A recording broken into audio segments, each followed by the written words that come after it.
कि अमिताभ जी का विकल्प क्या है काशी में? तो कोई विकल्प नहीं।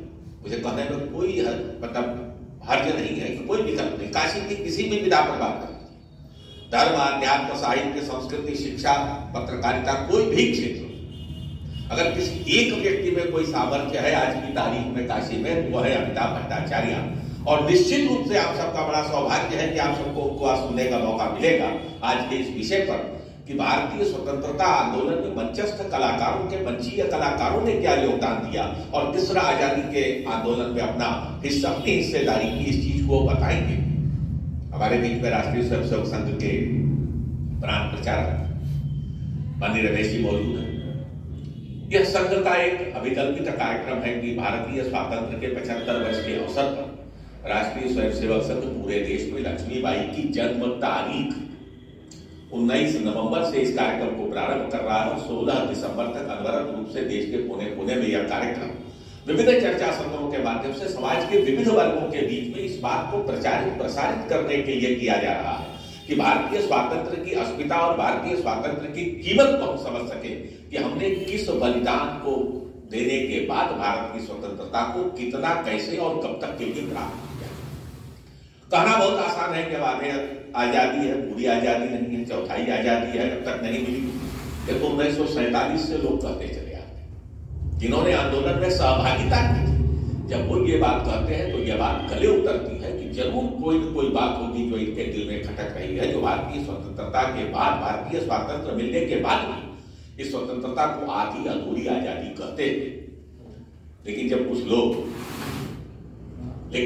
लोग जुमलेबाजी करते हैं किसी भी चीज पर, चाहे स्वतंत्रता पर हो, चाहे परतंत्रता पर हो, चाहे नेहरू पर हो, चाहे विनायक दामोदर सावरकर के ऊपर हो, तो उस पर ग्लानि आना, शर्म आना स्वाभाविक है। आज वीर विनायक दामोदर सावरकर के ऊपर बहुत से आक्षेप आपके व्हाट्सएप यूनिवर्सिटी में चल रहे हैं, माफी वीर, माफी वीर, माफी वीर। कहने वाले तो शिवाजी को भी जब आगरा किले से भागे थे तो लोग कहते थे भगोड़ा। लेकिन आज के इतिहास का सत्य है कि भारतीय संविधान का मूल जो है रैयत के शासन का सिद्धांत, वह शिवाजी के द्वारा निरूपित किया हुआ है आधुनिक संदर्भ को। अगर शिवाजी ने यह सिद्धांत न दिया होता रैयत के शासन का सिद्धांत, तो हमारे संविधान का यह हिस्सा नहीं।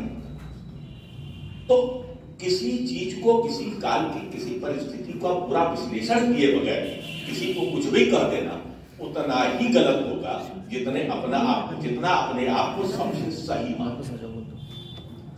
यदि प्रथम विश्व युद्ध की पृष्ठभूमि का अवलोकन करें तो समझ में आ जाता है कि हिंदुत्व की अवधारणा और 1857 को प्रथम स्वतंत्रता संघर्ष मानने वाले विनायक दामोदर सावरकर ने तिलक जी के अनुसरण में उस समय जो विदेशी बहिष्कार का आंदोलन, सबसे पहले याद रखने की चीज है कि गांधी जी ने 1920 के बाद जितने आंदोलन देश भर में किए, राष्ट्रीय स्तर पर किए, उन सबको उससे 30 साल पहले लोकमान्य तिलक, बाल गंगाधर तिलक महाराष्ट्र, कर्नाटक और गुजरात, मध्य प्रदेश के क्षेत्र विशेष में सारे आंदोलन कर चुके थे। और वीर विनायक दामोदर सावरकर एक पहले व्यक्ति थे जिन्होंने विदेशी बहिष्कार के आंदोलन को विदेशी वस्त्रों की होली के साथ उसमें परिवर्तित करने का काम किया और नासिक में विदेशी वस्त्रों का दहन किया। और बाद में यह विदेशी वस्त्रों का दहन तो गांधी के समय में भी हुआ। तो जिस चीज को गांधी के अनुयायियों तक ने स्वीकार किया, ऐसे वीर विनायक दामोदर सावरकर को अगर माफी वीर कहते हैं तो निश्चित रूप से कहने वालों की बुद्धि पर तरस आता है। इतिहास के बहुत से पहलू में मैं बहुत ज्यादा जाना नहीं चाहता, मैं जानता भी नहीं, मैं इतिहास का विद्यार्थी कभी नहीं रहा। हमारे बीच में अमिताभ भट्टाचार्य जी उपस्थित हैं। मैं सबसे पहले मंच की कुछ सीमाओं और मर्यादाओं से परे, खासतौर से रमेश जी से आग्रह करते हुए कि मैं थोड़ी सी विसंगति के साथ मुख्य वक्ता को पहले आमंत्रित करना चाहता हूं। रमेश जी अन्यथा नहीं लेंगे, क्योंकि अमिताभ जी से जो जानकारी मिलेगी हम सबको अच्छी जानकारी मिलेगी।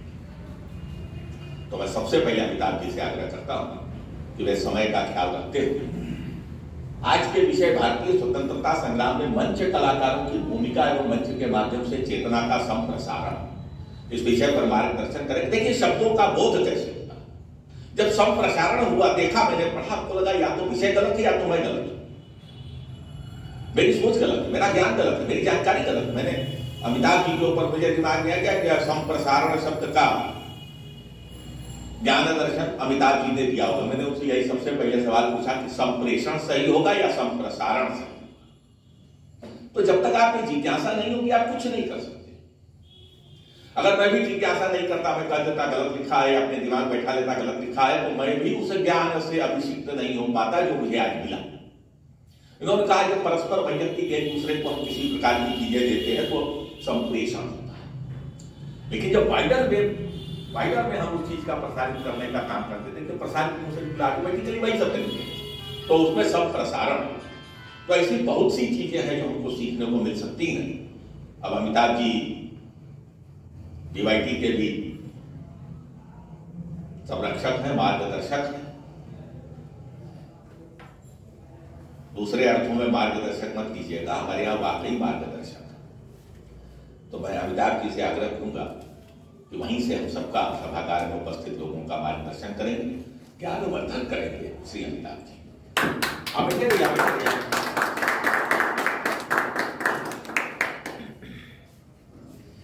श्रद्धेय रमेश जी, शैलेश जी, डॉक्टर गंगाधर राय और हमारे भविष्य बच्चेगण। अभी उपेंद्र जी ने कहा कि जो लोग स्वतंत्रता के लिए अपनी प्राण की आहुति दिए आज वो बेकदर हैं। मुझे उस शायर का नाम पता नहीं है, मगर मैं लगभग 50 साल पहले इसको पढ़ा था। कुछ पंक्तियां याद हैं। इसमें लिखा गया था, वतन के नाम पर खुशी से जो हुए हैं बेवतन, उन्हीं की आहें बेअसर, उन्हीं की लाशें बेकफन। हम लोगों ने अतीत को पता नहीं क्यों इस तरह से भूला है, जबकि विश्वास मानिए गुरुदेव रविंद्रनाथ टैगोर की एक पंक्ति स्मरणीय है। उन्होंने कहा था शांति निकेतन में अपने प्रथम कॉन्वोकेशन में बच्चों को संबोधित करते हुए, वो था a past less present has no future. एक अतीत विहीन वर्तमान का भविष्य नहीं होता है। हमारे पास एक अतीत था, इसीलिए वर्तमान है और शायद इसीलिए भविष्य भी है। अतीत था कहिए मत, कहिए कि अतीत को हम वर्तमान तक लाए हैं। अतीत को जानिए तब वर्तमान को देखिए। विषय है स्वतंत्रता आंदोलन में स्टेज आर्टिस्ट। ये शब्द थोड़ा सा मंचीय कलाकार, ये थोड़ी सी पश्चिमी है। पश्चिमी देशों में जनता और मंच दो अलग सत्ता है। मंच पर कलाकार होते हैं, दर्शक नीचे होते हैं। भारतीय परंपरा में ऐसा नहीं था। जनता के बीच में चारों ओर मंच के चारों ओर लोग बैठते थे और एक चौकी पर अभिनय करने वाला अभिनय करता था। आज इसको हम लोग पश्चिमी ऐनक से कहते हैं नौटंकी स्टाइल है।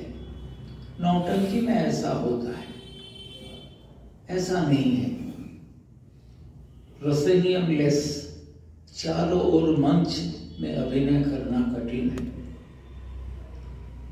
हर व्यक्ति को संप्रेषण करने के लिए बीच में मंच लगाया जाता था और इन कलाकारों की भूमिका भारतीय स्वतंत्रता संग्राम, ये शब्द भी थोड़ा सा सीमित करके हम बोल रहे हैं। 1757 में अंग्रेज आया, उसके बाद स्वतंत्रता संग्राम की बात है। जबकि हम मंच के कलाकार लगभग 2400 वर्ष से संघर्ष कर रहे हैं। कभी प्रबल बौद्धों के उत्थान के खिलाफ नीति शास्त्रों के, वैदिक आस्थाओं के छोटे छोटे मंचन। उस समय जनपद नगर नहीं था, उस समय अधिक ग्रामीण जीवन वहां पर चौपाल में इस तरह के अभिनय होते थे। उद्देश्य था कुछ नैतिक, कुछ नांदनिक, एथिकल एंड एस्थेटिकल वैल्यूज, मूल्यों को जनता तक पहुंचाना। बौद्ध काल के बाद पंचतंत्र की कथानकों को लेकर लोगों ने गांव में अभिनय किया। अभिनय के लिए सबसे जो महत्वपूर्ण विषय है कि किताब पढ़ा लिखा आदमी पढ़ेगा, शिक्षित के लिए पुस्तक है, मगर अभिनय का संप्रेषण अशिक्षित के लिए भी उतना ही सार्थक है, क्योंकि उसको पढ़ना नहीं है, उसको देखना है और सुनना है। इसीलिए अभिनय, नाटक और कथानक युक्त नाटक आज के तारीख में गोलमाल हो गया है। हम लोग रहस्यवादी और छायावादी नाटकों पर अधिक भरोसा करते हैं, और ये जो पश्चिमी प्रभाव है इसको हम लोग पता नहीं क्यों आधुनिक मान लेते हैं, प्रोग्रेसिव। हम बहुत प्रोग्रेसिव हैं। इब्सन अंग्रेजी के नाटककार, उन्होंने इस तरह के रूपक धर्मी नाटकों को खूब लिखा। आज के तारीख में हम लोग उसी पराधीन मानसिकता की नॉस्टैल्जिया में, स्मृति चारण में इस तरह के निरर्थक मंचनों को बहुत सम्मान देते हैं, जबकि हमारा इतिहास है कि हमने नाटक के जरिए हर काल में संघर्ष किया। स्वतंत्रता आंदोलन के पहले भी हम संघर्ष कर रहे थे। प्रबल इस्लाम के उत्थान, प्रचंड धर्मांतरण के संकट के दिनों में भी हमने रामायण का अभिनय करना शुरू किया, कृष्ण लीलाओं का, और मूल उद्देश्य था कुछ नैतिक चीजों को जनता में दे, आस्थाओं के साथ खिलवाड़ न हो। इसी कार्य को 1500 बनारस के परिप्रेक्ष्य में 1543 में मेधा भगत, इनको नानक देव जी ने भेजा था काशी में रामलीला शुरू करने के लिए। मेधा भगत ने रामलीला शुरू कराया 1543 में, जिसमें तुलसीदास दर्शक थे और बाद में तुलसीदास जी ने इसी रामलीला की परंपरा को चित्रकूट रामलीला समिति से अलग 80 भदैनी क्षेत्र में शुरू किया। उसी दौरान शिवपुर में रामलीला शुरू और रामनगर में महाराज महिप नारायण सिंह के समय रामलीला शुरू हुआ। आप कहेंगे लीला तो पौराणिक है। अगर नजर रखें तो रामनगर के लीला में राजा 3 दिन लीला नहीं देखते हैं। तो कौन सा 3 दिन है, कोई बताए? राजा 3 दिन लीला देखते नहीं है, नहीं आते हैं। एक सीताहरण, राजा का कहना है कि राजा की उपस्थिति में अभिनय में भी अगर किसी नारी को कोई अपहरण करे, ये राजा बर्दाश्त नहीं कर सकता। राजधर्म के अनुसार वो जाकर उसका गला काट लेगा। अब लीला में तो राजा हत्या नहीं न कर सकते, मगर उनका प्रतीक विरोध है, वो सीताहरण को नहीं देखते हैं। शिक्षा क्या है कि आपके सामने किसी भी नारी का लांछन हो तो आप मौन दर्शक न बने, आपकी एक सकारात्मक भूमिका हो, आप लड़ें, विरोध करें। दूसरा वो नहीं देखते हैं रावण वध। ठीक है, रावण राक्षस, बुरा आदमी, मगर जन्मना वो ब्राह्मण है। राजा के सामने ब्राह्मण की हत्या हो रही है, राजा देख रहे हैं, ये नहीं हो सकता, राजा नहीं देखते। तीसरा, विभीषण का राज्याभिषेक, घर का वेदी उसका अगर राज्याभिषेक होता है, एक ईमानदार राजा को इसे नहीं देखना चाहिए। तो रामनगर की लीला मात्र दैवी अभिनय नहीं है। सीखने के लिए आप लोग अगर रामनगर की लीला देखें, वो प्राचीन काल के मंच की तरह है, चारों ओर लोग देख सकते हैं। और एक जगह नहीं है लीला, रामनगर की लीला विभिन्न स्थानों में होता है, ताकि हर क्षेत्र के लोग एक आध्यात्मिक या धार्मिक आदर्श के साथ जुड़े। इसी परंपरा के साथ बनारस और पूर्वांचल में स्वतंत्रता आंदोलन के दौरान छोटे छोटे नाटकों का गांव देहातों में मंचन शुरू किया। 1857 की क्रांति के बाद निर्दयी अंग्रेजों ने लगभग 70,000 लोगों को पेड़ों पर लटका के मार डाला। कहीं का रिकॉर्ड नहीं है। ऐसे अंग्रेज तो हर चीज का रिकॉर्ड लिखता था, उनके आर्काइव्स में होते थे, मगर कितने लोगों की उन्होंने अकारण हत्या की, इसका कोई लेखा जोखा उन्होंने नहीं रखा। कुछ लोग रखे थे, लॉर्ड रिपन ने रखा था, जिसको लॉर्ड कार्जन ने हटा दिया। कलकत्ता के नेशनल लाइब्रेरी में उस पोर्शन को कार्जन ने हटा दिया, ताकि उनके अतीत के कृत्यों को लोग न जाने। पूर्वांचल में स्वतंत्रता संग्राम के दौरान सबसे प्रमुख जो नाम हमें मिलता है रंगमंच से जुड़े हुए व्यक्ति का, उनका नाम है भिखारी ठाकुर। भिखारी ठाकुर सिर्फ गद्य में या पद्य में डायलॉग नहीं बोलते थे, बल्कि उनके नाटकों में गायन था। उनके नाटकों में गायन था, वो गाते थे। जैसे उनके प्रसिद्ध नाटक के गीत हैं, जागा रे जागा सारा संसार, हर भूखा कहता है यूं ना मरूंगा, मैं चल के राजा को नंगा करूंगा, ढा दूंगी दुखियारी लाशों पे उठी दीवार। दूसरा एक गाना, कहो गरीब भैया कहिया खुलिए ए आँखिया तोहार। एक गांव के बरगद के पेड़ के नीचे उनका अभिनय होता था। भोजपुरी को आधारित, ये भी नहीं कि शुद्ध हिंदी के डायलॉग बोलते थे, भोजपुरी में वो मंचन करते थे।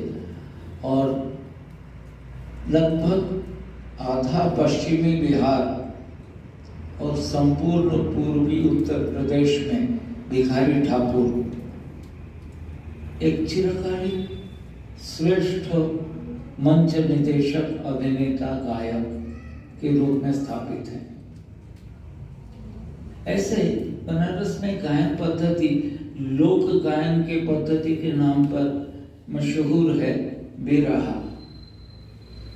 अब बिरहा शब्द पर दो विचार है। एक, बुंदेलखंड इलाके में वीर है, इसको वो गांव देहात में बोलते हैं बिरहा, हा माने है।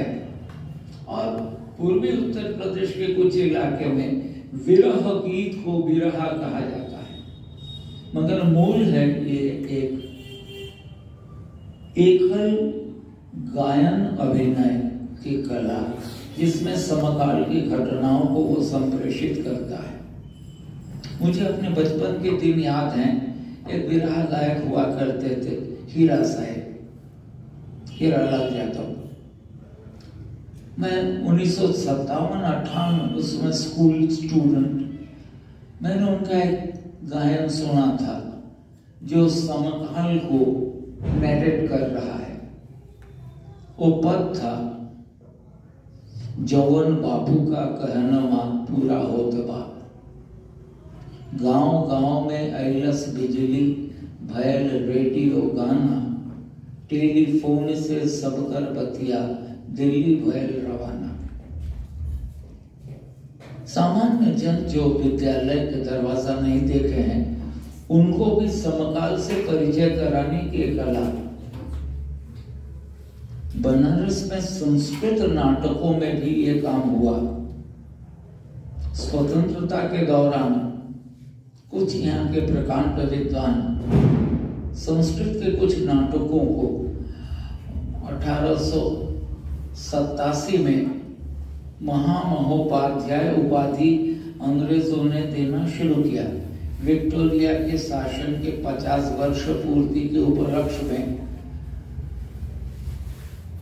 प्राच्य विद्या धर्म विज्ञान से जुड़े हुए लोगों को महामहोपाध्याय और अरबी फारसी इस्लामिक स्टडीज के लिए फाजिले तालीम, ये 2 डिग्री अंग्रेज देना शुरू किए। 1887 में बनारस में 4 पंडितों ने इसको पाया।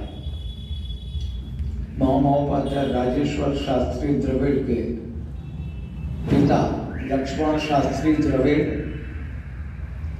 महामहोपाध्याय कैलाश शिरोमणि, महामहोपाध्याय गंगाधर शास्त्री, इन लोगों को सम्मान मिला। ये संस्कृत के पंडित थे, इनसे स्वतंत्रता संग्राम से कोई मतलब होना नहीं चाहिए था, मगर बनारस में हुआ। इन लोगों ने इस सम्मान के उपलक्ष्य में एक नाटक मंचन किए, वेणी संहार। महाभारत की कथा ना, द्रौपदी के केश आकर्षित करके दुशासन ने जो बदतमीजी किया, उस पर यह घटना के नाटक है। लोगों ने इस मंचन के पहले सूत्रधार के माध्यम से उपस्थित जनों को बताया कि जब जब नारी हो या देश जब जब लांछित होगा तब तक कोई संहारक पैदा होगा। अब संस्कृत में सूत्रधार ने तो बोल दिया, हमारे पुलिस जन ऐसे ही संस्कृत विरोधी, संस्कृति विरोधी हैं, सीआईडी विभाग वाले को इतने विद्वान नहीं है, इसीलिए जिला मजिस्ट्रेट को ये सूचना नहीं पहुंच पाया कि मंच से बोला क्या गया था। मगर लोगों ने जनता को संस्कृत नाटकों के माध्यम से भी संप्रेषित किया। उसी समय बनारस में अन्य कई नाट्य संस्थाएं, नागरी नाटक मंडली, आज के तारीख में वो 112 साल पुरानी संस्था है, उन्होंने शुरू के दिनों में भी स्वतंत्रता संग्राम से जुड़े हुए अभिनय को थोड़ा सा प्रच्छन्न, ताकि पुलिस वाले आके मंच को तोड़ न दें, थोड़ा सा प्रच्छन्न रूप से उन्होंने अभिनय करना शुरू किया। उसी समय बनारस के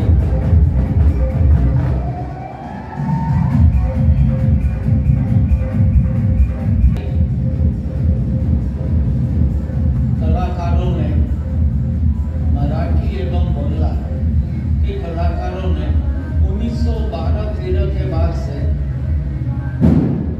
राजसत्ता के खिलाफ संघर्ष करने को अपना धर्म माना। 1905 और 6 में अंग्रेजों ने बंगाल को तोड़ा और एक बहुत महत्वपूर्ण आंदोलन हुआ, बंग भंग आंदोलन। बंग भंग आंदोलन के उपलक्ष्य में बंकिम चंद्र चट्टोपाध्याय की नाटक आनंद मठ को सीधे सीधे उसमें अंग्रेजों के खिलाफ संग्राम की बात है, वंदे मातरम गीत है। अंग्रेज तो इस वंदे मातरम शब्द से ही घबराने लगा था। बनारस में वंदे मातरम का मंचन हुआ 1909 में। संस्था रही हरिहर समिति, उन लोगों ने किया। बाद में एक दरोगा हुआ करते थे बंगभाषी जतेंद्रनाथ, उन्होंने रिपोर्ट लगाया, मजिस्ट्रेट ने 4-5 कलाकारों को अरेस्ट करवा दिया।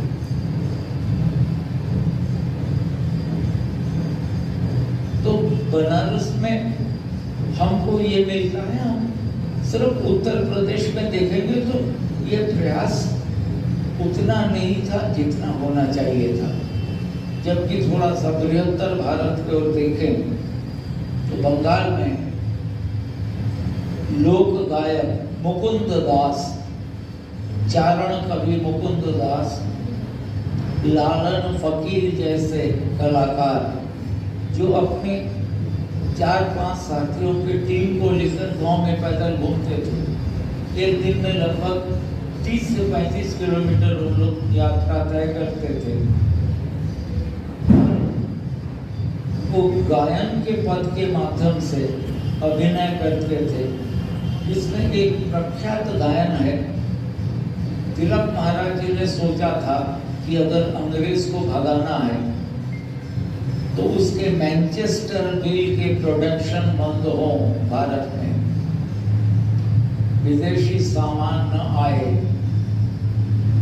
1820 में औद्योगिक क्रांति होने के बाद इंग्लैंड ने हर वस्तु को बनाना शुरू किया और भारत उनका उपनिवेश यहाँ ले आके बेचते थे। इस बाजार को बंद करने के लिए एक संग्राम शुरू हुआ कि जब तक अंग्रेजों को आर्थिक संकट में नहीं डालेंगे भारत नहीं छोड़ेगा। मुकुंद दास ने गाना लिखा, फेले दाओ रेशमी चूड़ी बंगो नारी, कोकू हाथे आर कोड़ो ना। फेंक तो रेशमी चूड़ियां बंगो नारी, हाथ में कभी मत पहनना, क्योंकि ये प्रोडक्शन इंग्लैंड की है। उनको आर्थिक संकट में डालने के लिए विदेशी वर्जन, ये एक स्लोगन आया आज से लगभग 114 साल पहले, और ये सफल था। ये सफल था, लोगों ने त्यागा। बंगाल में विदेशी कपड़ों की लोगों ने होली जलाई, महाराष्ट्र में भी मिला, कुछ हद तक गुजरात में भी हमने देखा कि लोगों ने उस समय से विदेशी वर्जन शुरू किए। और इस मैसेज को उस समय कोई समाचार पत्र ऐसा नहीं था, times of India, Bennett Coleman अंग्रेजों के हाथ में। दूसरे एकमात्र अखबार जिसमें मैं काम करता था कलकत्ता की अमृत बाजार पत्रिका और युगांतर, इसमें स्वदेशी चीजों को लिखने का हिम्मत तुषार कांति घोष या उनके पिता शिशिर घोष में दिखाई पड़ा। लोग लड़े, अरेस्ट भी होते थे, हर दूसरे साल जेल जाते थे। मगर नाटक के माध्यम से जो मास कम्युनिकेशन, आम लोगों तक पहुंचने के प्रयास है, ये अभिनय के लोगों ने ही किया, गायन के पद से किया। और आज के तारीख में हम दुर्भाग्य से उन कलाकारों को स्मरण नहीं करते हैं। 1942 में एक नाटक उत्पल दत्ता साहब ने प्रस्तुत किया और नाटक पहले ही शो के बाद वो गिरफ्तार हो गए। फेरारी फौज, सुभाष चंद्र बसु के गायब होने पर आजाद फौज की दुर्गति पर उनका नाटक था फेरारी फौज। उन्होंने पहले दिन अभिनय किया कलकत्ता के मीनारवा थिएटर में, दूसरे दिन वो जेल चले गए। उस समय अन्य शहरों में, विशेषकर मुंबई में और कलकत्ता में, रंगमंच बहुत समृद्ध था और रंगमंच के माध्यम से स्वतंत्रता आंदोलन के लिए लोगों ने अद्भुत कार्य किए। उन नाटकों की एक सूची बनानी चाहिए हम लोगों को और उनके स्क्रिप्ट को एकत्रित करके हम लोग उसका अभिनय करें, ताकि आज के तारीख में अभी डॉक्टर गंगाधर राय जी से बात हो रही थी कि हमारे बचपन में पुस्तक कक्षा 6, 7, 8 में पढ़ाया जाता था हमारे पूर्वज। आज की तारीख में उस किताब को उड़ा दिया गया है कोर्स से। हम अपने अतीत को ही नहीं जानते हैं। यहाँ तक दुर्गति है, मैं देखता हूँ पितृपक्ष में लोग घाट में जाके पंडित जी को पूछते हैं, कहो हमारे पापा का नाम रहा? तो पितामह के नाम विस्मृत जिस जनरेशन के साथ हम जी रहे हैं, उनको थोड़ा सा अतीत के बारे में बताना, वो भी अभिनय के माध्यम से, मुझको लगता है ये सार्थक होगा। और इस पर एक सेमिनार काफी नहीं है। अगले दिनों में भी मैं प्रयास करूंगा स्पेसिफिक नाटक, उनके अभिनेता, निर्देशक, इनके बारे में आपको परिचित कराऊं। एक नाम है शंभू मित्र, बहुत बड़े बंगाली अभिनेता थे शंभू मित्र। उनकी पत्नी, इन लोगों की टीम थी जिन लोगों ने एक गाना अंग्रेज जमाने में 1940 में मंच में गाना शुरू किया कि और नहीं देंगे, और नहीं देंगे अपने खून से सींचे हुए धान को तुम्हें नहीं देंगे, हमारी फसल तुम नहीं ले जा सकते। तुम कौन हो? क्या काले हाथी के सफेद महावत। काले हाथी भारत है, हमारी जनता गोरी नहीं है, सो कॉल्ड ब्रिटिश कलर नहीं है। हाथी की आकार विशाल है, महावत एक छोटा सा आदमी है, खोपड़ी पर बैठ के कोचता है। तो हाथी जब तक बर्दाश्त करता है तब तक महावत ऊपर है। हाथी जिस दिन सूंड से महावत को खींच के पटक देगा, उस दिन वो स्वतंत्र हो जाएगा। ये नाटक का मैसेज था कि हम असहाय हैं, ब्लैक इंडियन हैं, अगर उस सफेद महावत को उठाकर फेंक देंगे, अपने धान नहीं देंगे। तो गांव की जनता सीधे सीधे इस बात को महसूस किया। इसीलिए आप देखेंगे पूर्वांचल में, बनारस में शहरी लोग स्वतंत्रता संग्राम में अधिक थे, मगर बंगाल के इतिहास में ग्रामीण लोग अधिक थे संग्रामी, शहर के लोग कम, या लगभग प्रतिशत बराबर। तो गांव हमारे देश की जनसंख्या की लगभग आज के तारीख में 55% है, उस जमाने में 75। इस रेशियो में गांव को जागृत करके शहर को उत्साहित करना ये कलाकारों का काम था, और मंच के कलाकारों ने इस लड़ाई को खूब लड़ा है। इसलिए हम उन श्रेष्ठ जनों के वर्तमान प्रजन्म हैं, हमें उनके बारे में गंभीरता से अध्ययन करना चाहिए। और तभी ये 75, आज के तारीख में तो दुर्भाग्य ये है कि भारत 1947 के पहले था या नहीं, बहुत से बच्चों को, विशेषकर अंग्रेजी माध्यम के विद्यालयों को पता नहीं है, क्योंकि उन्होंने भारतीय किसी चीज को बचपन से पढ़ा ही नहीं। जो सामान्य विद्यालय हैं उनमें तो बचपन में पढ़ाया जाता था नन्ही नन्ही जल की बूंदें जब लेकर आता बादल, खूब लड़ी मर्दानी वो तो झांसी वाली रानी थी। अंग्रेजी मीडियम के बच्चे पढ़ते Humpty Dumpty sat on a wall. दूसरा राइम वो पढ़ते हैं Johnny Johnny yes papa, eating sugar no papa. ये नॉनसेंस राइम पढ़ के हम लोगों का बचपन अगर बीत जाए तो अपने अतीत को हम लोग झांकेंगे ही कहां से। इसलिए आज के तारीख में इस महोत्सव जो 75 वर्ष की है, इसकी सार्थकता तब होगी जब हम कम से कम एक व्यक्ति को, हम जितने लोग हैं, अगर एक व्यक्ति को भी अपने अतीत के बारे में 15 मिनट बोल सके। क्या प्रयास कीजिए, एक दिन बोलिए और फिर उसको टेस्ट करने के लिए 2-3 दिन बाद फिर उससे मिलके बात कीजिए। तो हो सकता है हमारी ये जनसंख्या अगले 1 वर्ष में कम से कम 500,000 लोगों तक इन बातों को संप्रेषित करे कि ये लोग उतने ही संग्राम किए हैं। ठीक है, मंच पर कोई प्राण दिया है ऐसा नहीं मिल रहा है, मगर मंच के कलाकार जेल गए हैं इसके बहुत उदाहरण हैं, कई लोग हैं। इसलिए ये भी उतने ही गंभीर लोग थे जिन्होंने इस कार्य को किया है। जैसे बनारस के साहित्य, एक मैगजीन 1921 में बनारस से छपना शुरू हुआ था, रणभेरी। आज रणभेरी का 100वां वर्ष है। उसमें लिखने वाले सब अतीत हो गए। सुखदेव, राजगुरु, चंद्रशेखर आजाद जी की भी उसमें फीचर छपे थे।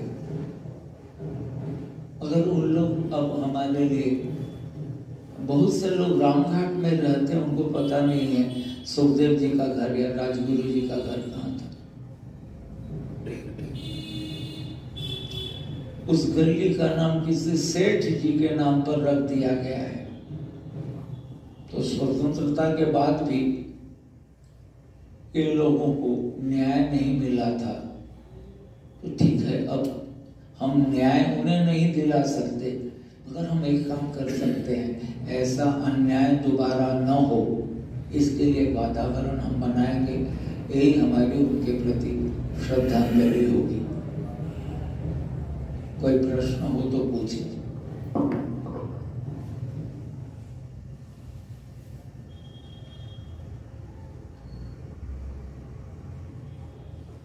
चलिए सोचिए, फिर पूछिए, मैं उपलब्ध हूँ। धन्यवाद।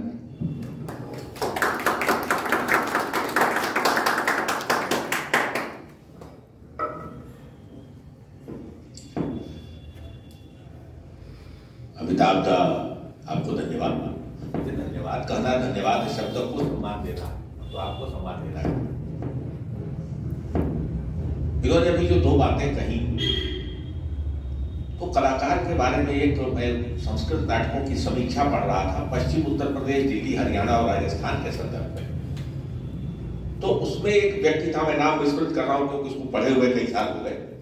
उस व्यक्ति ने, और जमींदार था अपने गांव का, बहुत बड़ा पश्चिम उत्तर प्रदेश का, वो हर साल अपने यहाँ नाटकों का मंचन कराते थे और उस मंचन में वे खुद भूमिका का निर्वाह करते थे। और उस भूमिका के निर्वहन में एक बार उन्होंने भर्तृहरि नाटक का जब मंचन हो रहा था, उसमें जो मंचन किया, तो उस मंचन के अंतिम दिन ऐसा संदर्भ था कि वह व्यक्ति संन्यास ले लेता। वो अपने परिवार और अपनी पत्नी से कह देता है, देखो तुम आज दिन देखने आ गई, कल नाटक देखने वाला। वैसे भी अगर आप अपनी पत्नी से किसी दिन के लिए मना कर दें तो आपके घर में महाभारत का बीजारोपण हो जाए। तो सोचे कि ऐसा क्यों कहा, खैर के विषय नहीं है। अब 8वें दिन वो गए और वस्त्र धारण करने के बाद उनको भर्तृहरि ने जिस तरह से उस नाटक में संन्यास उस पात्र ने दिया था, मूल पात्र, उनके अंदर वही भाव जागृत हो गया और उन्होंने संन्यास लिया। और संन्यास लेने के बाद उस व्यक्ति ने जो किया, पश्चिमी उत्तर प्रदेश में आज की तारीख में कितने हैं नहीं जानते, करीब 10-12 साल पुराने प्रकाशन की पुस्तक है कि लगभग 40 विद्यालयों की उन्होंने स्थापना की, जिसमें प्राथमिक विद्यालय से लेकर डिग्री कॉलेज, मेडिकल कॉलेज सब है और सब में निःशुल्क शिक्षा 50% विद्यार्थियों को देने का उन्होंने विधान रखा। आज क्या हुआ मैं नहीं जानता, ये 10 साल पुरानी बात है। तो नाटक को जीने का जो भाव है, जैसा आपने कहा कि किस तरह से नाटक को जीने के भाव में किस तरीके से इन्होंने जो संस्कृत का उदाहरण किया, एक लाइन में महामहोपाध्याय जी के, जो महामहोपाध्याय जब सम्मानित किया गया था, गंगाधर शास्त्री तैलंग, वो नाटक उनका लिखा हुआ था या उनका अनुदित था या एडिटेड था? वो गंगाधर शास्त्री तैलंग लिखी थे जहां तक मैं जानता हूं, जो मैंने सुना। अब ऐसी परिस्थितियों के बाद जब हम देखते हैं कि आज हम स्वातंत्र का अमृत महोत्सव मनाते हैं, तो आखिर स्वातंत्र वीर सावरकर किसके अनुयायी थे? लोकमान्य तिलक जी पर एक आक्षेप लगता है कि इन्होंने प्रथम विश्व युद्ध में अंग्रेजों का समर्थन करने की बात कही थी और इस बात के आधार पर कम्युनिस्ट लॉबी जो थी, जो कि प्रायः उनको मानती थी ये तो हमारे साथ चल रहे, इनके सारे विचार हमारे अनुगामी। यहां पर इन्होंने अंग्रेजों का समर्थन क्यों किया? वह समर्थन क्यों किया का जब आप विश्लेषण पढ़िएगा तो लगभग 1600-1700 पन्नों में लोकमान्य तिलक जी के स्पीचेज एंड राइटिंग्स ऑफ तिलक आपको पढ़ने को मिलेगा। उसके बाद हिंदुत्व की अवधारणा का जो श्री गणेश सावरकर के दिमाग में हुआ, वही सबसे बड़ा कारण था जिसके आधार पर उन्होंने अंग्रेजों से माफी नहीं मांगी, जो माफी भी कहते हैं। उन्होंने एक जिसको कहते हैं नियत व्यवस्था दी कि अगर आप हमको छोड़ देते हैं तो मैं इस टेरिटरी के बाहर धार्मिक व्यवस्था के प्रचार के अलावा कोई काम नहीं करूंगा।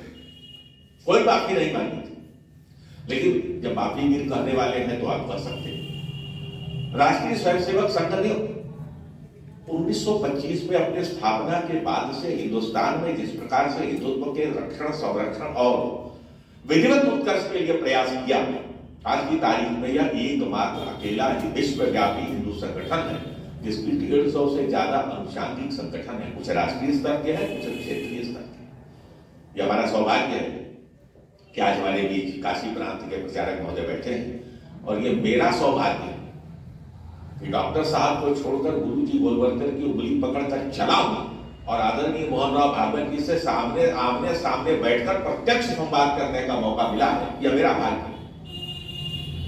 गुरु जी के समय में तो सत्संग चालक तक पहुंचना आम स्वयंसेवक के लिए कठिन नहीं था।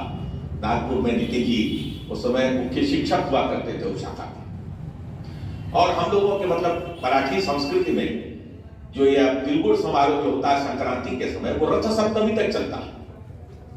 हम लोग 65 की बात है, क्योंकि हम लोग रायपुर में पढ़ते थे, रायपुर से फिर गोरखपुर स्थानांतरित होकर आ रहे थे, तो गुरु जी से वो बहस कर गए कि कल हम आए थे, आप नहीं थे। गुरु जी का भाई कल रथ सप्तमी खत्म हो गई, आप तो तिलगुड़ लेने का कोई निमित्त नहीं। तो बोले हम 3 दिन से आ रहे हैं। तो बोले पहले तो हम बाहर थे। बोले कल भी हम आए थे। बोले कल तो हम यही थे, हम तो शाखा से सीधे ही नहीं आए। अब वो बहस कर गए। मेरे लिए तो आश्चर्य का विषय था, मैं तो बहुत छोटा ही था उस समय, मैं कक्षा 3 में पढ़ता था, रायपुर से पढ़ के निकला था। मैंने कहा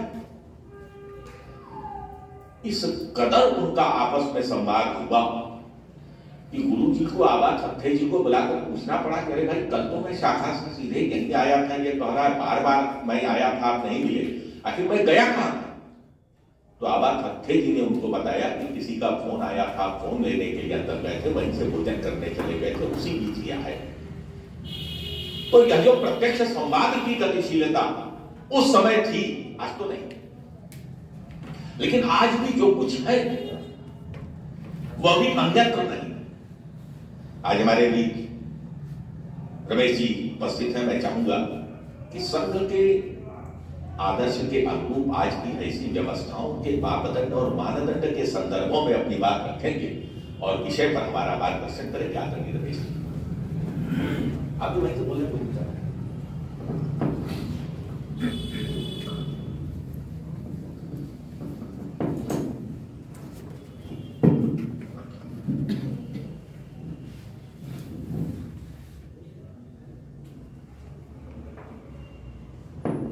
मंच पर उपस्थित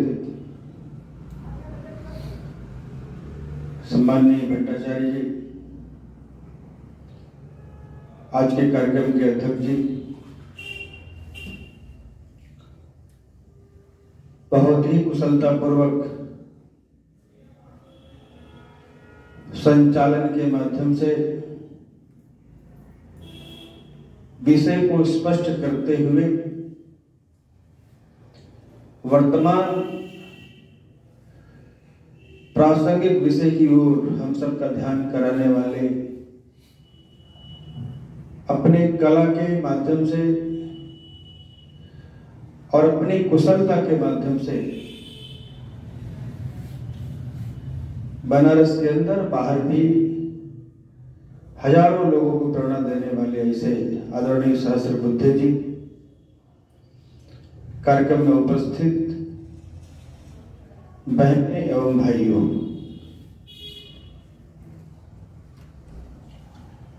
बहुत विस्तार से स्वातंत्र समर में कलाकारों का जो योगदान अपने भिन्न भिन्न आयामों माध्यमों के माध्यम से देश के अंदर चेतना पैदा करने के लिए, प्रखर राष्ट्रभाव जागरण करने के लिए,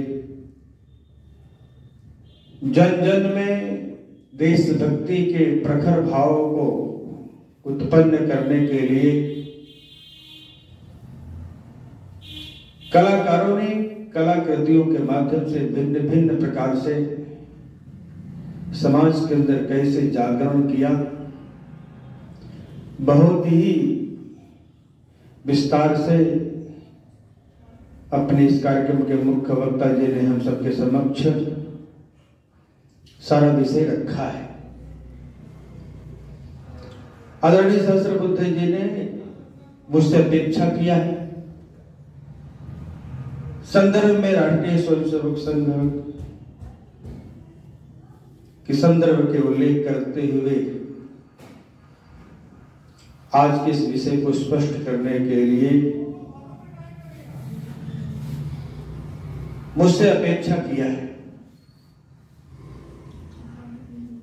स्वातंत्र समर का ये स्वतंत्रता प्राप्ति का जो 75वां वर्ष पूर्ण हो रहा है, एक बात हम सबको ध्यान में रखना पड़ेगा। 1947 15 अगस्त को जो हमें स्वतंत्रता मिली ऐसा बताया जाता है, उस दिन हम स्वतंत्र नहीं हुए, हमें स्वाधीनता मिली थी। स्वाधीनता और स्वतंत्रता में बहुत अंतर है। परम पूजनीय सरसंघ चालक जी बहुत स्पष्ट तरीके से कहते हैं कि हमें स्वाधीनता से स्वतंत्रता की ओर बढ़ना है। 1947 में हम स्वाधीन हुए, पराधीन से स्वाधीन हुए। स्वतंत्रता तो अब हमें प्राप्त करनी पड़ेगी अपने स्वधर्म का पालन करते हुए, स्वभूषा, स्वभाषा, स्वदेशी, स्वसंस्कृति, स्वत्व का जितना हमें बोध होता जाएगा, हम स्वतंत्रता उसी रूप में पाते जाएंगे। जितनी ही हमें स्वत्व की अनुभूति होती जाएगी, स्व के हम नजदीक होते जाएंगे, स्व में समाहित होते जाएंगे, हम स्वतंत्रता की ओर बढ़ते जाएंगे। अभी हम स्वतंत्र नहीं हैं, उस ओर अग्रसर हैं। एक लंबी लड़ाई के बाद हमें स्वाधीनता मिली। 1498 में पुर्तगालियों का आक्रमण हुआ था। वास्को डी गामा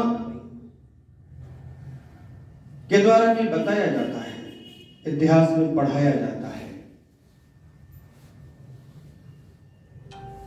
कि भारत की खोज वास्को डी गामा ने किया। अब यहां बैठे हुए हम सब लोग विचार कर सकते हैं कि 1498 में अगर पुर्तगालियों ने वास्को डी गामा में भारत की खोज किया, तो क्या 1498 के पहले भारत नहीं था क्या?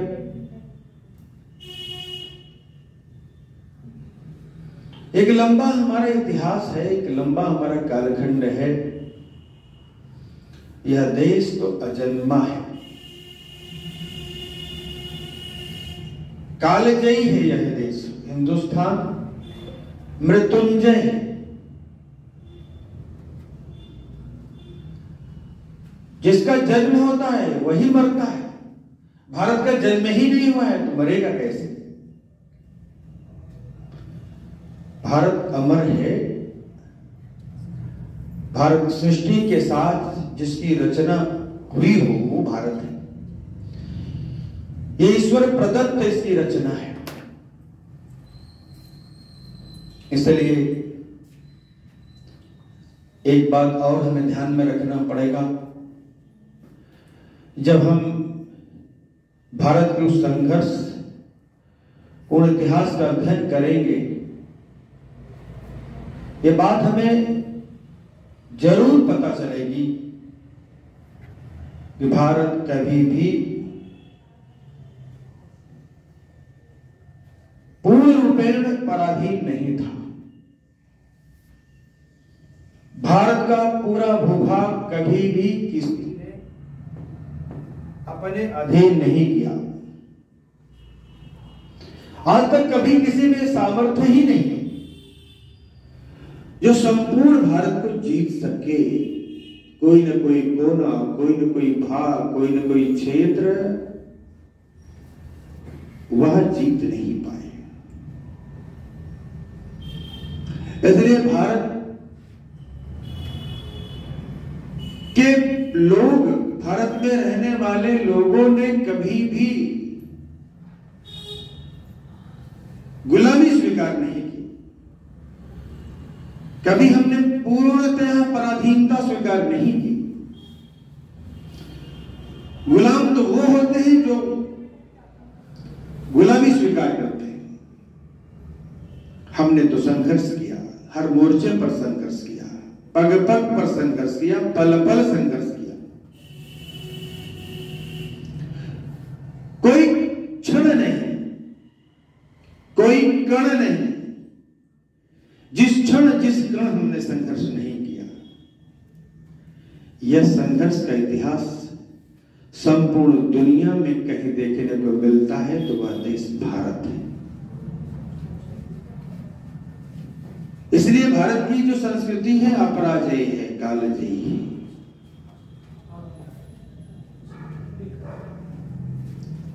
और उन लंबे संघर्ष में हमारे देश के अंदर सत्य को स्थापित करने के लिए जिन लोगों ने अपने को बलिदान दिया, हम सही शब्द से सहमत नहीं हो सकते। हमारे लोगों ने बलिदान दिया है और अपने उस पौरुष और पराक्रम के बल पर लंबे संघर्ष के आधार पर हमने 1498 से लेकर 1947 के एक लंबे कालखंड के संघर्ष के उपरांत जो स्वाधीनता मिली, वो भारत का कोना कोना, भारत का जर्रा जर्रा,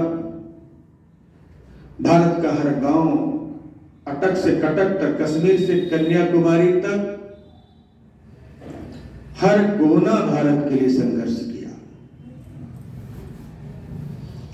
दुर्भाग्य है इस देश के साथ, इस देश का कुछ वामपंथी इतिहासकारों ने, विचार दल से प्रभावित इतिहासकारों ने, व्यक्ति और परिवार से प्रभावित इतिहासकारों ने हमारे संपूर्ण संघर्ष गाथा को, संपूर्ण स्वाधीनता प्राप्त को, एक परिवार विशेष को, एक दल विशेष को, एक विचार विशेष को उसका श्रेय दे दिया। इससे बड़ा दुर्भाग्य और क्या हो सकता है।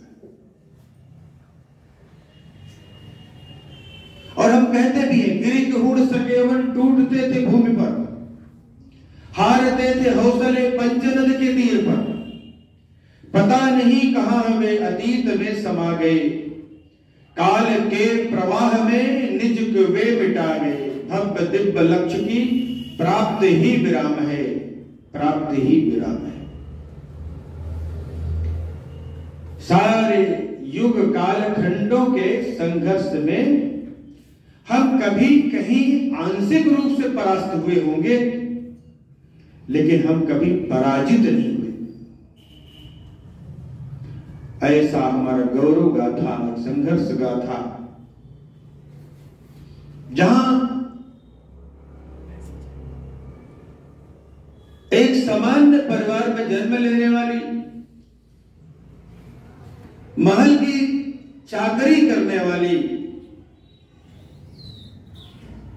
तो पन्नाध्याय के बलिदान का जो सर्वोच्च उदाहरण है,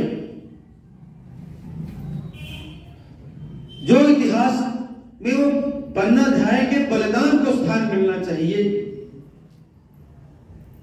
वह स्थान कितना मिल पाया, हम सबको विचार करने का विषय। पता है पन्नाध्याय को, बलवीर नंगी तलवार लेकर महल की ओर दौड़ के आ रहा है, इसका परिणाम क्या होगा, हश्र क्या होगा। रक्त रंजित तलवार महल की ओर आते हुए देख को एक क्षण के लिए भी पन्नाध्याय के मन के अंदर यह विचार नहीं उत्पन्न होता है आगे क्या होगा, आगे क्या करना है। वो निर्णय ले चुकी है,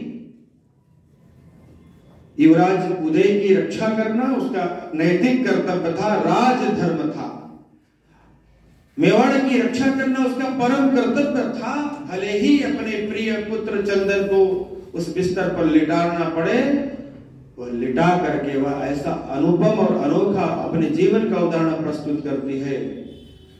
मेवाड़ की रक्षा के लिए, इस पवित्र भूमि की रक्षा के लिए अपने प्रिय पुत्र चंदन को बलिदान की उस आग में झोंक देती है, लेकिन मेवाड़ को बचा लेती है। ऐसा अनोखा और अनुपम उदाहरण इस पन्नाध्याय के जीवन से परिलक्षित होता है। यह वह देश भारत है। यहां सामान्य लोगों के अंदर देश के प्रति सर्वस्व समर्पण का भाव प्रकट होता था। रानी लक्ष्मीबाई जैसा भी बताया जा रहा था, जिन्होंने केवल घोषणा नहीं की कि मैं झांसी कभी भी नहीं दूंगी, झांसी के लिए सब कुछ न्यौछावर करने का जिनका संकल्प था, और अपने जीते जी जब तक श्वास था उनके प्राणों में, शरीर में जान थी, तब तक विरोधियों के पास इतना शक्ति, इतना सामर्थ्य नहीं था। ऐसे पौरुष, ऐसे पराक्रम का अनुपम और अनोखा उदाहरण रानी लक्ष्मीबाई, जिन्होंने राष्ट्र के लिए, इस देश के लिए अपनी आहुति दी, अपना बलिदान का एक अनोखा उदाहरण प्रस्तुत किया। ऐसे कितने उदाहरण अपने देश के अंदर है। ये दुर्गा भाभी का जो संघर्ष है इस देश के लिए, इस राष्ट्र के लिए, राष्ट्र को बचाने के लिए, जिस अभिनय की बात अभी आ रही थी, उन्होंने भी एक अभिनय किया था भारत को बचाने के लिए। स्वयं भगत सिंह जी को अंग्रेज बनाकर उनकी पत्नी बन करके, वो भी एक नाटक था, एक अभिनय था, निकल पड़ी थी। और दुश्मनों के हाथ नहीं है। जलियांवाला हत्या का, भीषण नरसंहार का बदला लेने के लिए जिन्होंने एक बहुत बड़ी तेजस्वी टीम तैयार की, इसका मुंहतोड़ जवाब देने के लिए योद्धाओं के बड़ा संच तैयार किया। उस वीर वीरांगना का नाम दुर्गा भाभी है, और ये दुर्गा भाभी की प्रेरणा से भगत सिंह, राजगुरु, सुखदेव जाकर के जलियांवाला हत्याकांड का बदला लेते हैं। ऐसी उस पौरुष गाथा का परचम लहराने वाली, पराक्रम का स्थान, सर्वोच्च स्थान बनाने वाली वो दुर्गा भाभी चंद्रशेखर आजाद के हाथों में पिस्तौल पकड़ा करके अंग्रेजों को इस देश से खदेड़ने का सब प्रकार का यत्न करने वाली वह दुर्गा भाभी गुमनाम क्यों हो गई। 1999 तक हिंदुस्तान में वो रहने वाली, हिंदुस्तान को पता नहीं, हिंदुस्तान के लोगों को पता नहीं, ऐसा देश के लिए संघर्ष करने वाली वो वीरांगना, जो वीर गाथा जन जन के मन मन में होना चाहिए। इस अमृत महोत्सव के अवसर पर ऐसे गुमनाम बलिदानी, गुमनाम देश के सर्वस्व समर्पण करने वाले लोगों का नाम सामने लाने के लिए, सच से साक्षात्कार करने के लिए अमृत महोत्सव है। यह अमृत महोत्सव केवल एक कार्यक्रम नहीं है, यह स्वत्व का जागरण है। यह हर व्यक्ति के मन में जनगण मन का उत्सव की वृत्ति का जागरण है। जनगण मन का उत्सव अमृत महोत्सव है। इसलिए 1947 और 1498 के बीच का जो संघर्ष गाथा है, अलग अलग युग, अलग अलग कालखंड, अलग अलग समयों में जब जैसी परिस्थिति हुई, उस परिस्थिति के अनुसार लोगों ने अभिनय किया। तो बाबा तुलसीदास का नाम आया अभी कि राम जी के चरित्र से ही लोगों का चित्त बदल सकता है, राम जी के जीवन चरित्र से ही लोगों का जीवन चरित्र बदल सकता है। तो कैसे होगा, किस प्रकार होगा? तो अभिनय के माध्यम से, राम जी के जीवन के माध्यम से, राम जी के संपूर्ण समर्पण और समाज और राष्ट्र के प्रति जो उनका समर्पण भाव है, राजधर्म का और समाज धर्म का, राष्ट्र धर्म का पालन क्या है, जिन्होंने अपने जीवन में यह दिखाया, परिलक्षित किया। लंका पर विजय प्राप्त करना उद्देश्य नहीं था, नारी जाति का जो अपमान था वह सम्मान दिलाने के लिए संघर्ष था। अपनी पत्नी की रक्षा के लिए केवल संघर्ष नहीं था, आने वाली पीढ़ी के लिए संदेश का संघर्ष था।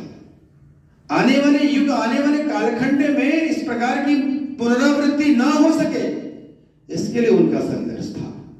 और लंका पर विजय प्राप्त करने के बाद भी उस लंका पर रहने का मन में विचार भी नहीं आया। तभी तो कहा, जननी जन्मभूमिश्च स्वर्गादपि गरीयसी। जननी और जन्मभूमि दोनों स्वर्ग से बढ़कर हैं। ऐसी प्रखर राष्ट्रीयता, राष्ट्र भक्ति समाज में पैदा करने के लिए राम जी का चरित्र लोगों के सामने आना चाहिए, चित्रण आना चाहिए। इसलिए बाबा तुलसीदास ने राम लीला के माध्यम से गांव गांव में ऐसा प्रचलन, ऐसा एक प्रयोग किया। अलग अलग समय में अलग अलग कलाकारों ने, कभी कला के माध्यम से, कभी साहित्य के माध्यम से, कभी नुक्कड़ नाटकों के माध्यम से, विभिन्न प्रकार के आयामों के माध्यम से समाज को झकझोरने का काम। राष्ट्र की जय चेतना का गान वंदे मातरम, राष्ट्र भक्ति प्रेरणा का गान वंदे मातरम। वंदे मातरम के प्रति जो समर्पण, वंदे के भारत के प्रति जो सर्वस्व समर्पण का बोध। आखिर 1905, 1906 बंग भंग को लेकर जो एक बड़ा विराट आंदोलन खड़ा हुआ, बंगाल का विभाजन नहीं हो सकता, और 1911 में उस प्रस्ताव को वापस लेना पड़ा था अंग्रेजों को। वो कौन सी परिस्थिति आई, वो कौन सी मजबूरी आई कि 1947 को हम भारत को बांटने वाले षड्यंत्र में हम उस षड्यंत्र को विफल नहीं कर पाए। हमारी ये कौन सी मजबूरी थी? प्रश्न खड़ा इस देश के अंदर। हमने एक लड़ाई जीती थी, लेकिन 1947 में हम हारे क्यों? हमारा मनोबल क्यों टूटा? हम क्यों कमजोर हो गए? इसलिए बात हमें विचार करना पड़ेगा, कहीं वो सत्ता की भूख तो नहीं थी, कहीं सत्ता पाने की एक ललक नहीं थी, कहीं सत्ता पाने की आतुरता तो नहीं थी। ये विचार करना पड़ेगा, ये चिंतन करना पड़ेगा कि भारत का जो विभाजन हुआ था, मातृभूमि के जो 2 टुकड़े हुए थे, ये मातृभूमि के 2 टुकड़े 18 से 20 लाख लोगों को मौत के घाट उतारा गया। उसके जिम्मेदार कौन है? यह विचार करना है ना, यह विचार करने का विषय है। हम सभी बंधुओं को विचार करना पड़ेगा। इसलिए हम सभी बंधुओं से विचार करना पड़ेगा कि किसी के भावना को ठेस पहुंचाने का विषय नहीं है, न किसी व्यक्ति विशेष को ठेस पहुंचाने का विषय है, लेकिन इतिहास को स्मरण करना, उसमें कहां कमियां थी, कहां त्रुटियां थी, कहां हमें विचार करना चाहिए, कहां हमें चिंतन करना चाहिए। इसलिए हमें तो उन बिंदुओं पर विचार करना चाहिए। हम लोग आज भी महात्मा गांधी जी को आदर्श मानते हैं, उनको पूजनीय मानते हैं। हम लोग अपने एकात्मता स्तोत्र में उनको स्मरण करते हैं। उनके उस समर्पण को, उनके उस त्याग को हम कभी भी विस्मृत नहीं कर सकते। ऐसे देश के लिए कितने लोगों ने काम किया। इसलिए आज के इस अवसर पर अमृत महोत्सव देश के अंदर रहने वाले लोगों को यह याद दिलाने के लिए कि देश की स्वतंत्रता के लिए, देश की स्वाधीनता के लिए संपूर्ण देश के लोगों ने किस प्रकार से संघर्ष किया। ऐसे गुमनामी जो देश के लिए संघर्ष करने वाले लोग थे, जैसा आदरणीय भाई साहब ने कहा कि ऐसे कला के माध्यम से जिन्होंने राष्ट्रभक्ति पैदा की, ऐसे लोगों का इतिहास पता करना चाहिए, इतिहास का लेखन होना चाहिए। वैसे गुमनामी, ऐसे स्वतंत्रता संग्राम सेनानी, ऐसे बंधुओं को भी जिले जिले में, मोहल्ले मोहल्ले में, गांव गांव में खोजना चाहिए। जनश्रुति के माध्यम से बहुत सारे ऐसे लोग आ सकते हैं। बलिया के अंदर ऐसे 3-4 बड़े क्रांतिकारियों का नाम आता है, तो आज जब सूची तैयार होती है, नाम लिखा जाता है, तो लगभग 650 स्वतंत्रता संग्राम सेनानियों का नाम आ गया। वैसे हर जिले में बहुत बड़ी संख्या है जिन्होंने देश के लिए सर्वस्व समर्पण अर्पित किया। वो किसी एक जाति के लोगों ने नहीं, किसी एक धर्म के लोगों ने नहीं, किसी एक पंथ परंपरा के मानने वाले लोगों ने नहीं, देश में रहने वाले संपूर्ण समाज ने देश की स्वतंत्रता के लिए काम किया है। यह बात हमें ध्यान में रखना पड़ेगा। किसी के समर्थन और किसी के विरोध का विषय नहीं।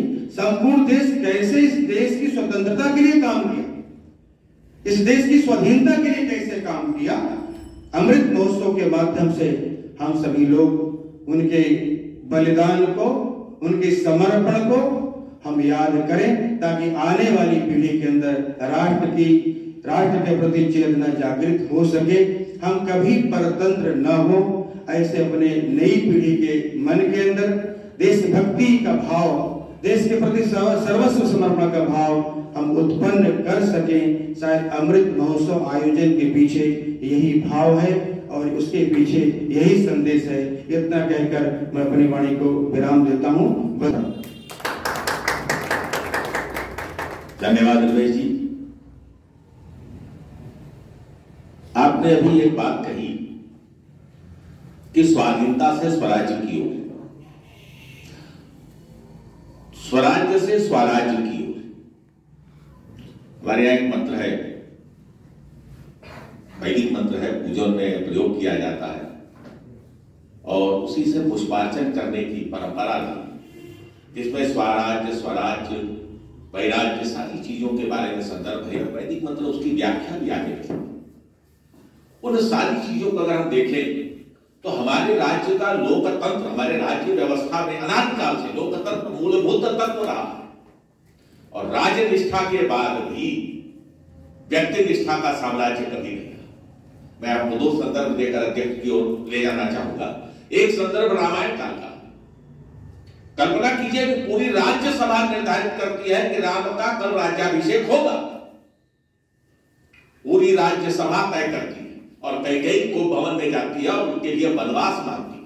राजा दशरथ पहुंचते हैं, उनकी बात सुनते हैं। पता चलता है कि राजा दशरथ कुछ कहना चाहते, राम जी वहां पहुंचते हैं तो राजा दशरथ क्या उनके बाप भी राम को नहीं कह सकते थे कि आपको वनवास जाना पड़ेगा, क्योंकि राज्यसभा का निर्णय था जिस पर दशरथ ने राजा के रूप में अपनी मुहर लगाई। अब इस निर्णय को बदलने का अधिकार लोकतंत्र में किसके पास हो सकता है? यह असहमति के प्रति सहमति की निष्ठा का प्रश्न था। राम ने स्वयं राज्याभिषेक ठुकरा कर बन जाने का प्रस्ताव स्वीकार किया, वरना वही लोकतंत्र की हत्या का मार्ग प्रशस्त हो जाता। दूसरा, चाणक्य का उदाहरण। चंद्रगुप्त और चाणक्य सब नाम जानते हैं। जब सेल्यूकस की कन्या से चंद्रगुप्त का विवाह हुआ, उसके बाद जब चंद्रगुप्त को संतान की प्राप्ति हुई तो लगभग 2 वर्ष बाद उसके उपलक्ष्य में एक बड़ा आयोजन किया गया और सेल्यूकस को भी भारत आमंत्रित किया गया। सेल्यूकस गंधार से भारत में प्रवेश किए, सारी चीजें हुई। अंत में पटना में पाटलिपुत्र में एक सभा का, मतलब उसको क्या बोलते हैं, सम्मान सभा के रूप में कि सेल्यूकस वापस जाएंगे अपने देश में, तो चंद्रगुप्त ने पाटलिपुत्र में एक सभा का आयोजन किया था। और उस सभा में सारी बातें होने के बाद चंद्रगुप्त ने, जैसा कि एक व्यवस्था का विषय होता है, कहा जाता है भैया आप वहां से आए, हमारे राज्य में आए, हमारे लिए बड़ी प्रसन्नता का विषय है, हमने यथासंभव अपने सामर्थ्य पर आपका स्वागत किया। फिर भी यदि हमारे स्वागत में कहीं कोई कमतरता रह गई हो, कोई कमी रह गई, तो हम उसके लिए आपसे क्षमा चाहते हैं। उसके बाद धन्यवाद देने के लिए राजा सेल्यूकस कहते हैं और कहते हैं, नहीं महाराज, आपके राज्य में मुझे कोई दिक्कत नहीं हुई, आपने जितना मुझे मेरा स्वागत किया, सत्कार किया, इन सारी चीजों के बीच में यदि कोई बात है तो एक बात मुझे खटक, अगर आपका आदेश हो मैं कहूं। तो चंद्रगुप्त ने कहा बिल्कुल देंगे। बोले मैं जब से घुसा हूं गंधार से आपके राज्य में, मैं देख रहा हूं आपके राज्य के कुछ गुप्तचर निरंतर मेरा पीछा करते हैं। मैं कहां जाता हूं, किससे मिलता हूं, क्या बात करता हूं, सारी चीजों को वो नोट करते हैं। चंद्रगुप्त तुरंत ऐसा हो ही नहीं सकता, ऐसा हो ही नहीं सकता। लेकिन जब आप कह रहे हैं ऐसा हुआ है, तो मैं सभा में यह जानना चाहता हूं कि ऐसा दुस्साहस किसने किया है। जब प्रश्न उठते हैं कि किसने दुस्साहस किया है, तो चाणक्य खड़े होते बोलते, महाराज सेल्यूकस का जो पीछा कर रहे थे गुप्तचर, वो मेरे आदेश से गुप्तचर पीछा कर रहे। अब तो राजा के होश का ठिकाना नहीं, कुछ बोल सकते नहीं, क्योंकि उनके गुरु हैं, महामात्य हैं, उन्होंने ही उनको सम्राट बनाया। वो कहते हैं कि ठीक है आपने किया है, लेकिन क्या मैं जान सकता हूं कि आपने ऐसा क्यों किया? इस क्यों के जवाब को आज की राजनीति में अत्यंत प्रासंगिकता के साथ समझना जरूरी है। चाणक्य जवाब देते हैं, जो महाराज शायद आप भूल रहे हैं कि आप उनके दामाद हैं, वो आपके ससुर हैं, लेकिन इसके अलावा भी आप दोनों के बीच में एक रिश्ता है कि वह दूसरे देश के राजा हैं और आप यहाँ के राजा हैं, और हमारे देश में दूसरे देश का राजा अगर आया है तो वह किससे मिलता है, कब मिलता है, कहां मिलता है, क्या बात करता है, यह जानकारी राज्य के महामंत्री होने के नाते मुझे प्राप्त करना मेरा धर्म है, मेरा कर्तव्य है, जिससे राष्ट्र की रक्षा के लिए किसी भी प्रकार की परिस्थिति का निर्माण होने पर मैं इन चीजों को राजा के संज्ञान में दे सकूं। राजनिष्ठा व्यक्ति निष्ठा नहीं है, राजनिष्ठा राजनिष्ठा है, सिद्धांत निष्ठा है। सहमति में भी असहमति हो सकती है और असहमति में भी सहमति हो सकती है, लेकिन वैचारिक विद्वेष की परिस्थिति का निर्माण, वैचारिक दमन का निर्माण कभी नहीं होता है। एक उदाहरण खाली नेहरू जी का देना चाहूंगा। मैं भी नेहरू जी का प्रशंसक नहीं हूं, प्रशंसक भी हूं। मैं जितना गांधी का प्रशंसक हूं उतना ही नाथुराम गोडसे का भी प्रशंसक हूं, लेकिन सबके अलग अलग स्तर। नेहरू जी का उदाहरण देता हूं, खाली उतने से ही आपको समझ में आ जाएगा कि उदाहरण मैंने कहीं पढ़ा है कि हर साल 15 अगस्त 26 जनवरी को एक कवि सम्मेलन हुआ करते थे। उसमें अमिताभ जी के पिताजी हरिवंश राय बच्चन जी के घर पर गए थे आपके बाबा नागार्जुन, बिहार के हैं, मधुबनी के रहने, सीता मधुबनी के रहने वाले थे। वहां पर इंदिरा गांधी उनको बुलाने आए कि चलिए आप भी आज, उनका नेहरू जी का जन्मदिन है, क्षमा कीजिएगा, मतलब नेहरू जी का जन्मदिन है आज बाबा का, तो आप भी आइए, वहां कविता पढ़ रहे। तो उन्होंने कहा देखो बेटा, तुम्हारे पिताजी मेरी कविता सुन नहीं पाएंगे, लेकिन उन्होंने कहा नहीं आप चलिए चलिए, तो गए। वहां जाने के बाद नेहरू जी के सामने उनके साहस को देखिए, उन्होंने नेहरू जी के सामने कहा वतन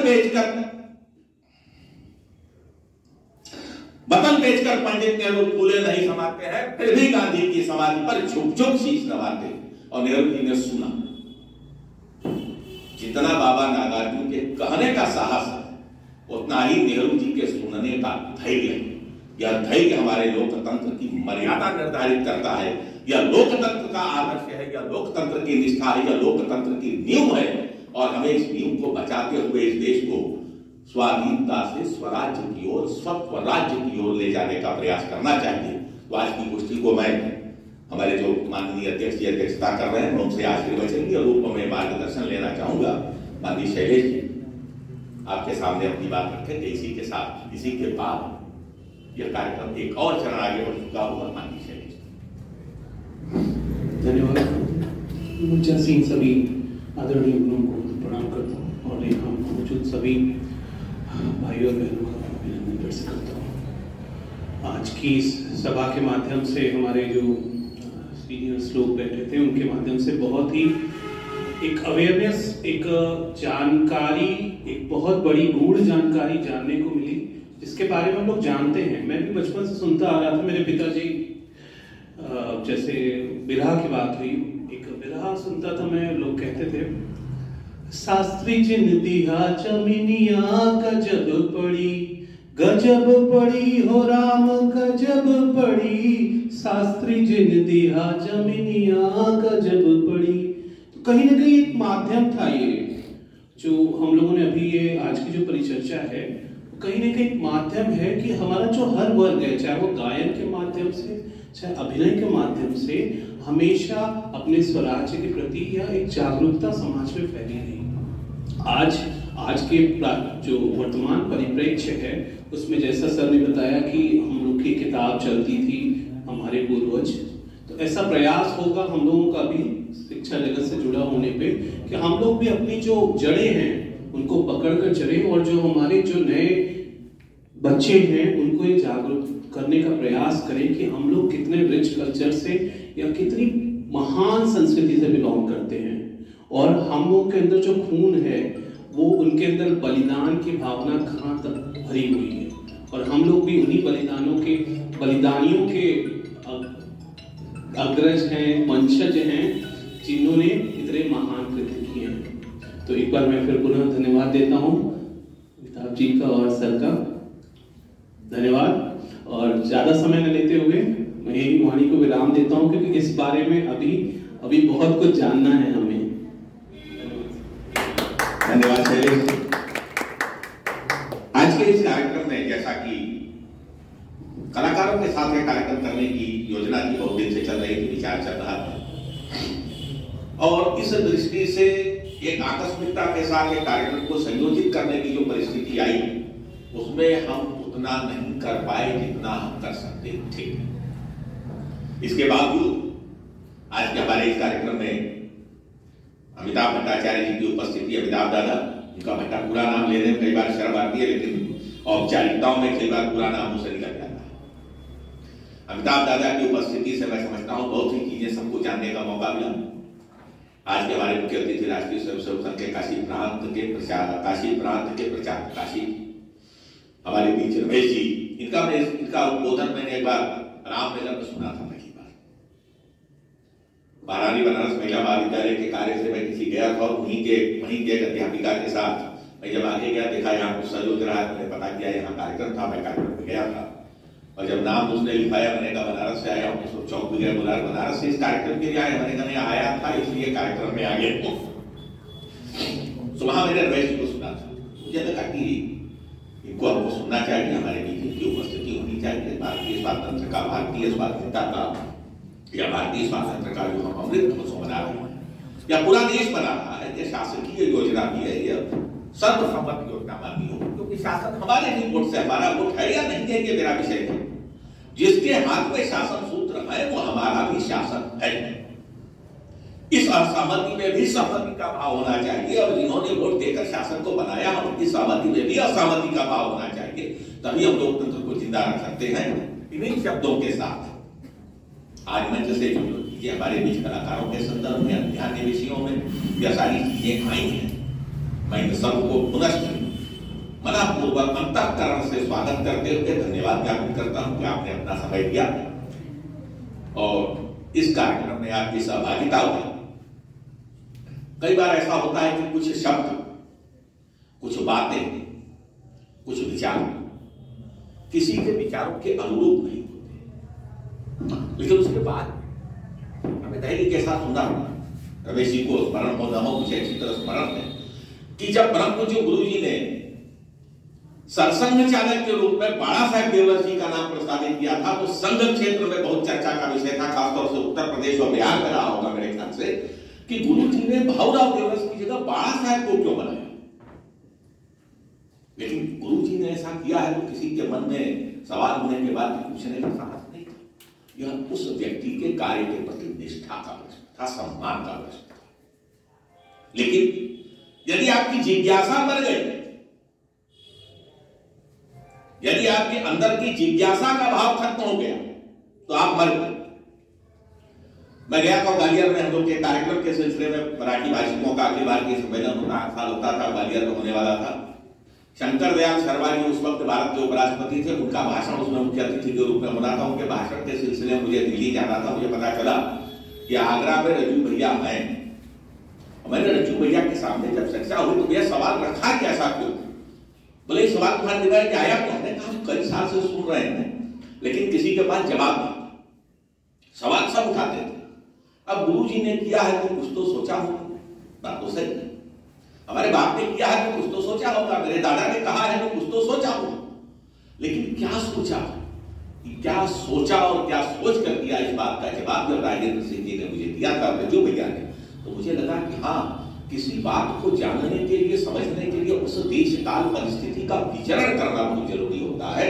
आप आज की तारीख में बैठकर 1920 की कल्पना नहीं कर सकते और आज की तारीख में बैठकर 2024 की कल्पना भी नहीं कर सकते कि क्या होगा क्या नहीं होगा। अनुमान अपनी जगह है, हमारी अपेक्षाएं अपनी जगह है, हमारा प्रयत्न अपनी जगह है। इन सारी चीजों के बीच, तमाम चीजों के बाद, अंतर विरोधों के बावजूद हमारे सभागार में जो दर्शक बैठे, मैं इतनी बात आप ही लोगों के लिए कही है। यदि आप लोगों को कहीं से भी कोई कष्ट हुआ है उसके लिए मैं क्षमा प्रार्थी हूं। क्षमा का कोई कारण नहीं है, क्योंकि सबको अपनी बात करने का अवसर मिला। लेकिन हर व्यक्ति के विचार उसके चतुर्थी को होने वाली घटनाक्रम से प्रेरित होते हैं। मेरे जीवन से होगा, मैं भी गलत हो सकता, 100 में 99 जगह गलत हो सकता, लेकिन मेरे विचार मेरे चतुर्थी होने वाली घटनाक्रम से बंधे हुए हैं और आपके विचार आपके चतुर्थी होने वाली घटनाक्रम से बंधे हैं।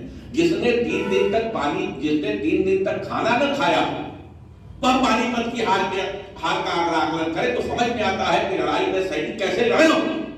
लेकिन जिसने दिन में 3 बार खाया, उसे पानीपत की लड़ाई में सदाशिवराव क्यों हारे, इसकी कल्पना वो कभी नहीं कर सकता। इन्हीं शब्दों के साथ मैं एक बार फिर से सबको धन्यवाद देता हूं। मेरी तरफ से भी यदि किसी को कोई क्षति हुई या आहत हुआ, मैं उसके लिए भी क्षमा के शब्द चाहता हूं। इन्हीं शब्दों के साथ जय गणेश, जय गणेश, जय